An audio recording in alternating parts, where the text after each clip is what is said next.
सरांगखेड़ा नाम का एक खुशनुमा गांव था, जहां सारे खुशी खुशी अपना घर चलाया करते और अपने परिवार का ख्याल रखते थे।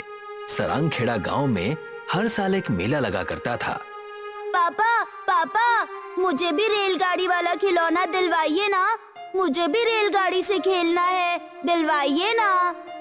बेटा, तुम्हें तो पता है ना, मैंने सारे पैसों से घर का राशन भरवा लिया और तुम्हें मेले की शानदार जलेबियां भी खिलाई ना मैंने। नहीं पापा, मुझे वो रेलगाड़ी चाहिए, मतलब चाहिए, वरना मैं घर नहीं जाऊंगा। अब मैं तुम्हें कहां से लाकर दूं नया खिलौना? कहां से लाऊं अब? अरे हाँ, मुझे याद आया, तुम्हारी मम्मी ने तुम्हारे लिए पहले से ही घर पर ट्रेन लाकर रखी है। अच्छा, सच में? अगर ऐसा है तो ये बहुत अच्छी बात है। संजय अपने बच्चे टोनी को वहां से लेकर अपने घर चला गया। घर जाते ही टोनी को पता चला कि वहां पर कोई भी खिलौना नहीं है। वो अपने पिता और अपनी माँ रूपा से कहने लगा, आप हमेशा मुझसे झूठ बोलते हो। ना आप मुझे कभी खिलौने दिलवाते हो और ना ही अच्छे कपड़े। गांव के सभी लोग मुझे हमेशा चिढ़ाते हैं। मेरे फटे हुए कपड़े देखकर मुझे भिखारी भिखारी बोलते हैं। टोनी को इस तरह से रोता देख रूपा की आंखों में आंसू आ गए और वो अपने पति संजय से कहने लगी, टोनी सही कह रहा है जी, हमने उसे आज तक कोई सुख नहीं दिया है, ना अच्छे कपड़े ना खिलौने। न जाने भगवान ऐसा दिन हमें कब तक दिखाएगा। इसमें तो हमारी कोई भी गलती नहीं है। तुम चिंता ना करो भाग्यवान, मैं जरूर कोई ना कोई इंतजाम कर दूंगा और टोनी को कपड़े और खिलौने ला कर दूंगा। इतना कहकर संजय अपने घर से निकल जाता है और अपनी पाली हुई बकरियों में से अपनी एक छोटी सी बकरी को बेचने लगता है। सरपंच साहब, ये लीजिए, ये बकरी मैं आपके पास बेचने आया हूँ। इसका नाम है भोली। ये तो बहुत ही अच्छी बकरी है, इसे तुम कितने में बेचने आए हो? बाजार में इसकी कीमत पूरे 2000 है, पर आप गांव के हैं इसीलिए आपको 1950 में दे दूंगा। कैसा मजाक कर रहे हो संजय? ये तुम सिर्फ 50 रुपए कम कर रहे हो, और वो भी इसी गांव के होकर। तुम्हें तो पूरे 500 कम करने चाहिए थे। कैसे आदमी हो यार। अच्छा ठीक है, आप 1500 ही दे दीजिए, मैं इतने में ही तैयार हूँ। सरपंच ने तुरंत ही अपनी जेब से 1500 रुपए निकाले और संजय के हाथ में थमा दिए। इस बात का संजय की पत्नी रूपा को कोई अंदाजा नहीं था। चुक चुक चुक चुक चुक चुक चुक चुक चुक चुक चुक चुक। ये मुझे ये रेलगाड़ी काफी पसंद आई पापा। हाँ बेटा, खेलो, लेकिन पढ़ना मत भूलना, वरना माँ गुस्सा करेगी। ये खिलौना कब ले आए आप टोनी के लिए? वो टोनी को रोता देख मुझसे रहा नहीं गया, तो मैं जाकर मेले से खिलौना लेकर आ गया। हाँ, पर पैसों की व्यवस्था कहाँ से हुई इतनी जल्दी?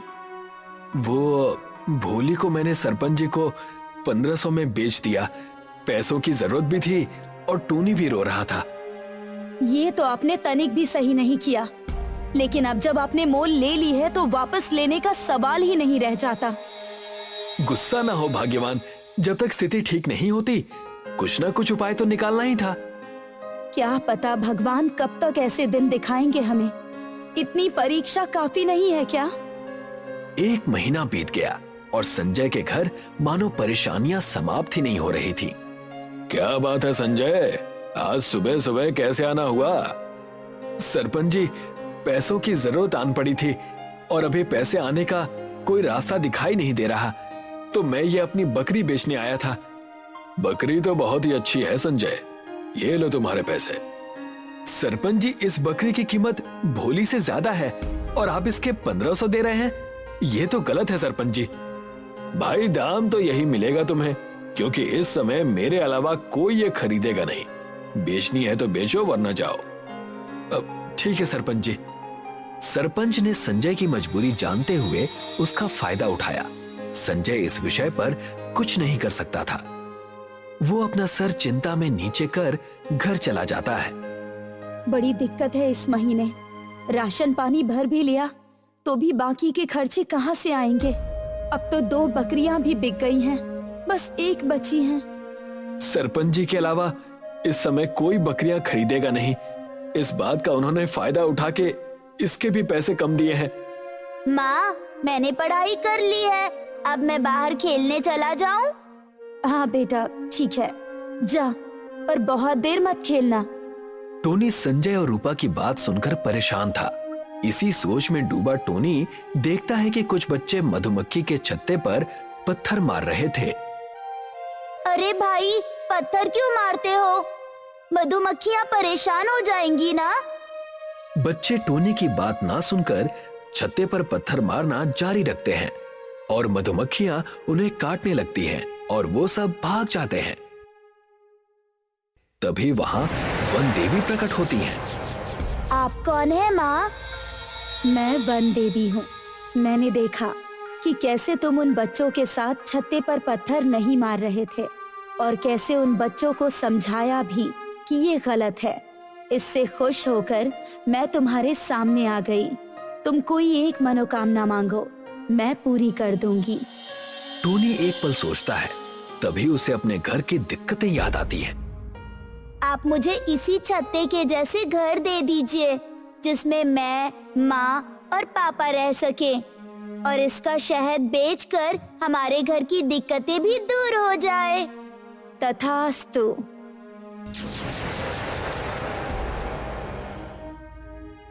क्या हुआ जी? ये कुटिया छत्ते का घर कैसे बन गया?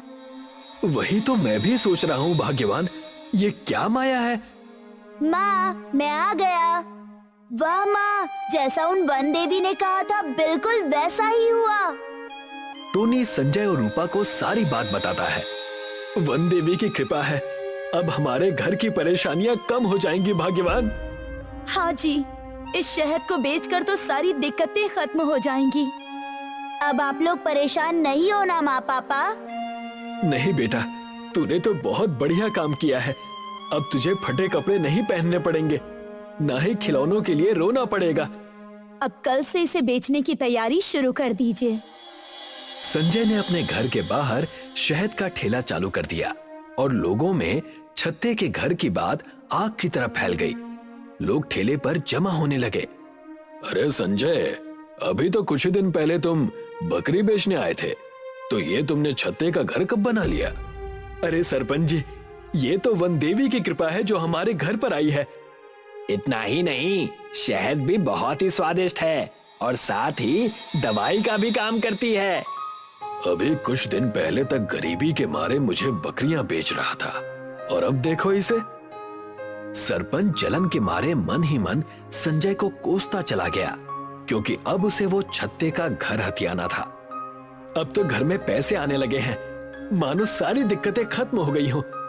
हाँ, अब वन देवी की कृपा से शहद भी हाथों हाथ बिक जाते हैं और टोनी भी बहुत खुश है। इसी के कारण आज ये कृपा हम पर बनी भी है। हाँ, सही कह रहे हैं। ऐसा करिए, अब आप सरपंच जी से बात करके अपनी बकरियां फिर से ले आइए। हाँ, मैं भी यही सोच रहा था। और एक जमीन भी नजर में है, उसके लिए कल सरपंच जी से जाकर बात कर लेता हूँ। अरे संजय, क्या बात है? जब से छत्ते का घर बना है तब से तो तुम्हारे हाव भाव ही नहीं मिलते। अरे नहीं नहीं सरपंच जी, बस काम में थोड़ा व्यस्त था। तो भाई आज कैसे आना हुआ?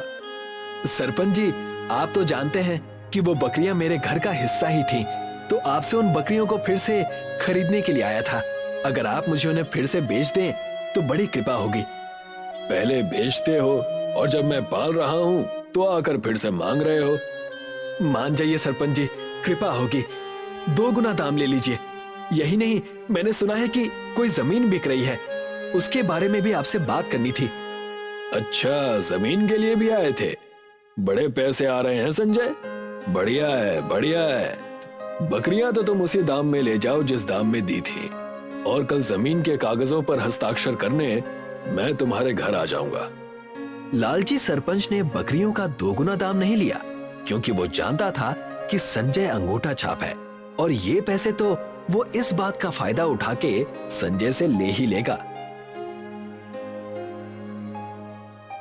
भाग्यवान, आ गए आप? क्या कहा सरपंच जी ने? सरपंच जी मान गए और बकरियों के 2 गुने पैसे भी लेने से मना कर दिया। सोचने वाली बात है, जब मजबूरी थी तो जबरदस्ती पैसे काट लिए और अब जब पैसे हैं तो दया दिखा रहे हैं। वाह भाई वाह। यही रीत है भाग्यवान। कोई बात नहीं, कल हस्ताक्षर करना है जमीन के कागजों पर। तुम पैसे निकाल के रखना, सरपंच जी खुद सवेरे सवेरे आ जाएंगे अपने घर और बकरियां भी ले आएंगे। मैं निकाल कर रख दूंगी पैसे। अगले दिन सरपंच संजय की दोनों बकरियां और जमीन के कागज लेकर आया। अरे संजय। हाँ सरपंच जी, आइए अंदर आइए। रूपा, सरपंच जी के लिए एक बढ़िया सी चाय बनाओ। वाह भाई, ये घर तो काफी बढ़िया है तुम्हारा। शुक्रिया सरपंच जी। लाइए, हस्ताक्षर कहाँ करना है बताइए। यहाँ करना है, पढ़ तो लो भाई। अरे क्यों चिढ़ा रहे हैं सरपंच जी, मैं तो अंगूठा छाप हूँ और टोनी अभी पढ़ना नहीं जानता। ये रहे पैसे सरपंच जी, दोनों बकरियों के और जमीन के भी। लाइए कागज दीजिए। कागज कल लेना संजय, आज इसे तहसील में दिखा लेता हूँ। अब जैसा आप कहें। अगले दिन सुबह सब गांव वाले संजय के घर के बाहर खड़े थे और सरपंच जी सबको कागज दिखा रहे थे। अब ये घर मेरा हुआ, कल संजय से ये घर मैंने खरीद लिया है। अरे क्या बात है, आप सबका यहाँ इतनी सुबह सुबह कैसे आना हुआ? अरे संजय भाई, तुमने ये माता की कृपा वाला घर पैसों के लालच में आकर बेच लिया। ये आप क्या कह रहे हैं? मैंने अपना घर किसी को नहीं बेचा। झूठ क्यों कहते हो संजय? ये देखो, कल तुमने ही इन घर के कागजों पर हस्ताक्षर किए थे। अरे ये आप क्या कह रहे हैं? मैंने तो आपसे जमीन खरीदी थी और पैसे भी दिए थे जमीन के। अब झूठ बोलकर फायदा नहीं है संजय, अब तो घर बेच दिया है तुमने। कागज में साफ साफ लिखा है। ये तो आपने बहुत गलत किया, आपने मुझसे धोखे से हस्ताक्षर करा लिए। मेरे अंगूठा छाप होने का आपने फायदा उठाया। इस नाटक का कोई फायदा नहीं है, घर खाली कर दो, कल से मैं यहीं रहूंगा। संजय, रूपा और टोनी रोने लगे। संजय का सर निराशा से नीचे था। उन्होंने घर से अपना सामान बाहर कर लिया। सरपंच अगले दिन घर आता है। वो बेवकूफ संजय, पैसे भी उसी ने दिए और अब ये घर भी मेरा हुआ। ये कहकर सरपंच घर का दरवाजा खोलकर अंदर जाता है। तभी कई सारी मधुमक्खी उसे काटने लगती हैं और सरपंच भागने लगता है। अरे पापा, देखिए ना, सरपंच जी के घर में घुसते ही मधुमक्खियाँ काटने लगी और वो अब गोल गोल भाग रहे हैं। देखिए, जो कागज सरपंच जी लेकर आए थे वो भी मधुमक्खियां लेकर उड़ी जा रही हैं। ये तो चमत्कार है, वन देवी ने फिर से हमें बचा लिया। फिर उसके बाद सरपंच ने माफी मांगकर संजय के पैसे लौटा दिए और चला गया। तब से संजय, रूपा और टोनी खुशी खुशी अपने छत्ते के घर में रहने लगे। विनोद एक व्यापारी है जो कि लाल मिर्चियों का व्यापार करता है, पर वो एक लालची किस्म का आदमी है और हमेशा लालच करने की ही सोचता है। विनोद अपने थैले में बहुत सारी मिर्चियां भरता है और घर से मिर्चियां बेचने के लिए निकल पड़ता है। पहले रामू गल्ले वाले के पास जाऊंगा आज, बहुत दिन हो गए हैं मैं उसकी दुकान पर नहीं गया। विनोद रामू की दुकान पर जाता है। कैसे हो रामू भाई?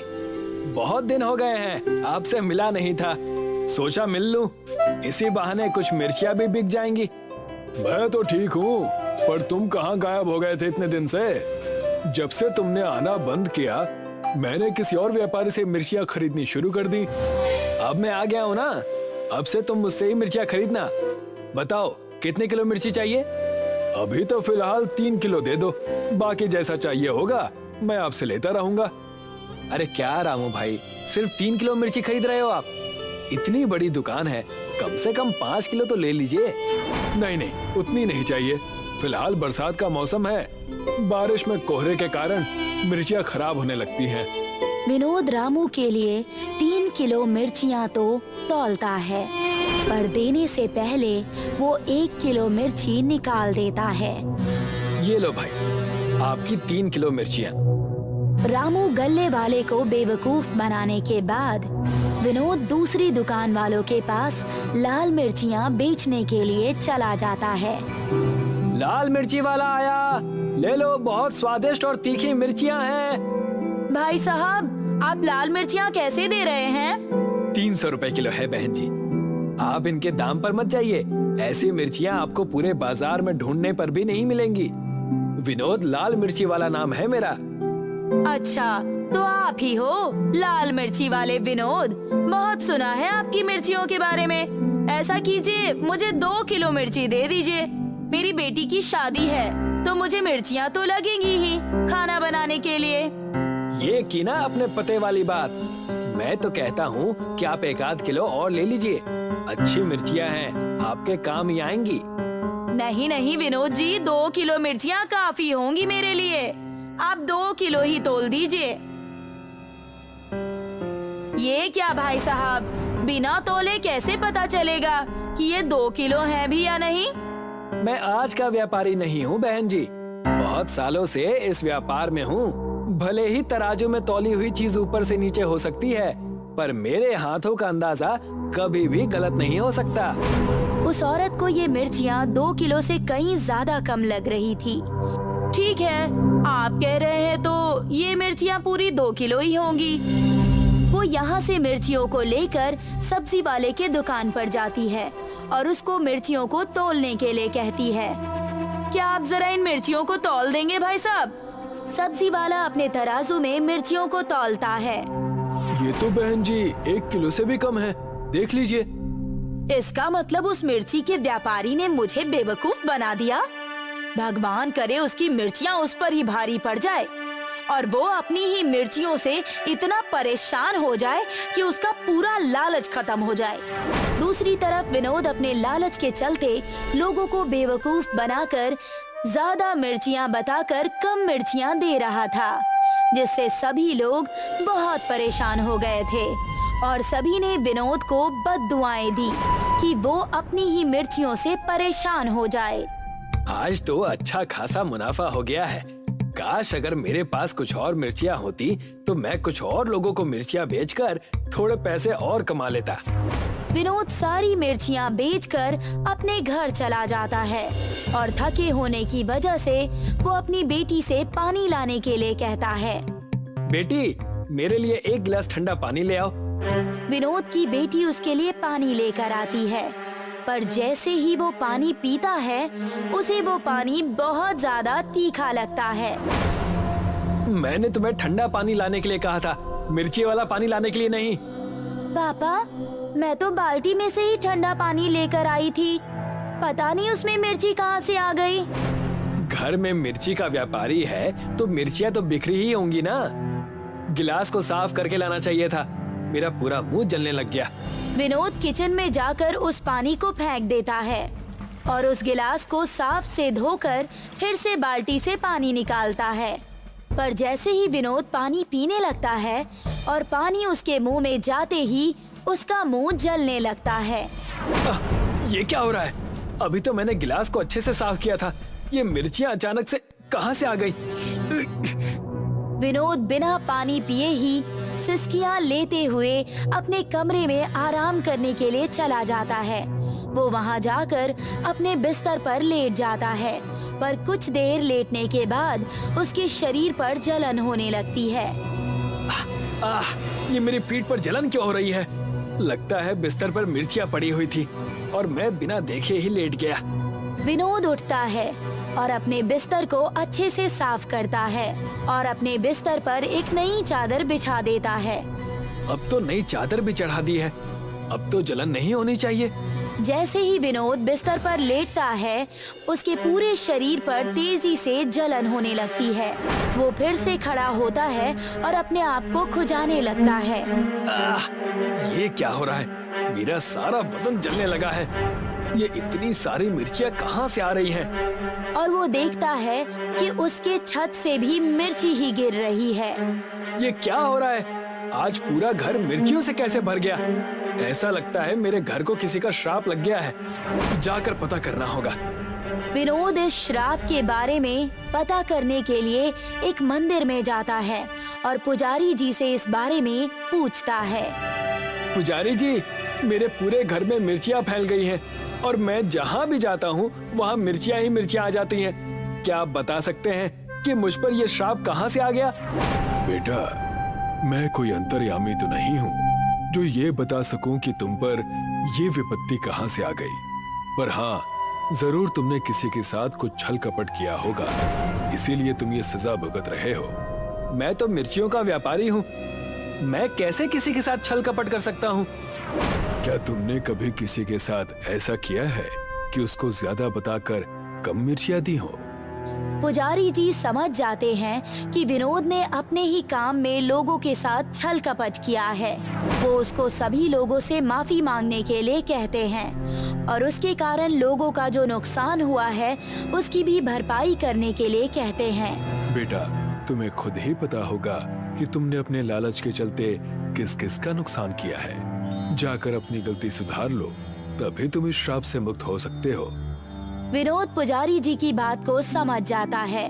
वो मंदिर से निकलता है और अपने घर जाकर अपने थैले में मिर्चियाँ भरता है और उन सब लोगों को जाकर मिर्चियाँ देता है जिस जिसको उसने किलो के हिसाब से कम मिर्चियाँ दी थी। ये लो रामू भैया, मिर्चियाँ ले लो।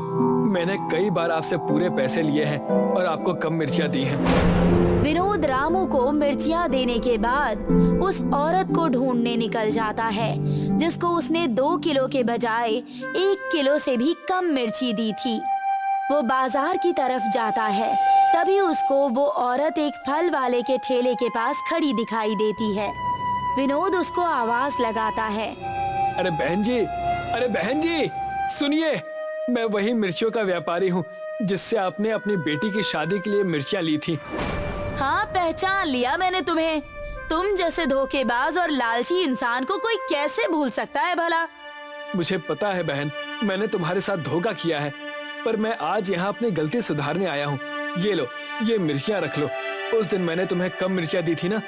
विनोद उस औरत को सारी मिर्चियाँ दे देता है और अब धीरे धीरे उसकी जलन कम होती है। पुजारी जी ने ठीक कहा था कि अगर मैं अपनी गलती का प्रायश्चित करूंगा तो खुद ही इस समस्या से बाहर निकल सकता हूँ। और वो अब से लालच करना बिल्कुल ही छोड़ देता है। साथ ही वो अपना ये वाला किस्सा अपनी बेटी को भी सुनाता है और उसको भी लालच से दूर रहने के लिए कहता है।